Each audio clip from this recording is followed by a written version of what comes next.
how to DM people on Instagram. Hi everyone, welcome back to our channel. Today I'll be showing you the ways to DM people on Instagram. So in order to DM people on Instagram, first thing first, you'll need to update your application and then log in into your Instagram account.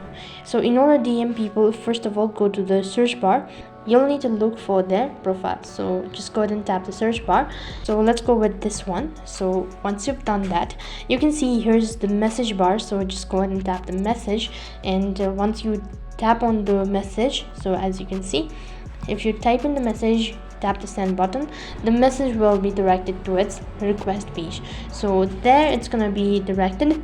So that's basically how you can DM people on Instagram. Now apart from it, if you're messaging a private account, then what you'll have to do is, so this is a private account, so in order to DM a private account, you'll need to first of all follow, or if you don't want to follow it, then you can just tap the three dot icon, and after that go ahead and tap send message. Once you've done that, you can just go ahead and type in the message, and the particular message will be sent. So in this way you can DM someone on Instagram. That is all for this video. I hope the video was helpful. Make sure to like, share and subscribe to our channel. Thank you for watching. See you in the next video.